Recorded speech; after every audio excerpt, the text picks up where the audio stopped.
Welcome to our channel. Today we how to use Roblox on Chromebook quick fix step by step clearly. To use Roblox on your Chromebook, start by verifying that your device supports the game. Open the Chrome browser on your Chromebook. Type Roblox in the search bar and hit enter. Click on the official Roblox website from the search results. Look for the play button on the home page. If prompted, sign in to your Roblox account or create a new one. Once signed in, choose a game you want to play. Click on the green play button associated with the chosen game.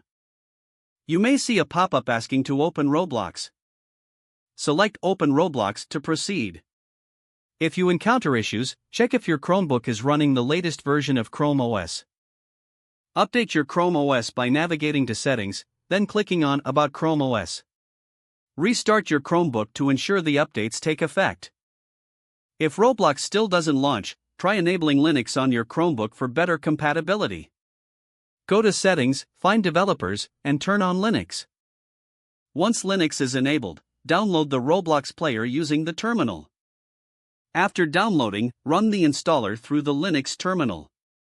Launch Roblox from the Linux application menu. You should now be able to play Roblox on your Chromebook. If problems persist, consider using a gaming browser like Google Chrome or installing a Roblox app from the Google Play Store if your device supports it.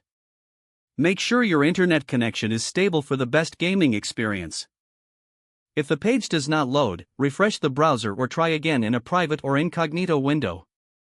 Make sure you are using the correct email address, then retype it carefully to avoid small typos. If your password is not accepted, use the reset option and create a new strong password you can remember. Check your spam folder for verification or security emails, then complete any requested confirmation steps. Enable two-factor authentication if available to improve account security and reduce unauthorized access risk. After signing in, review your profile details so your contact information and settings are accurate and current. If you see an error message, note it down and try again after restarting your device and internet connection. Log out when you finish, especially on shared devices, to keep your account and payment information secure. Don't forget to like this video and subscribe to our channel for more step-by-step tech guides.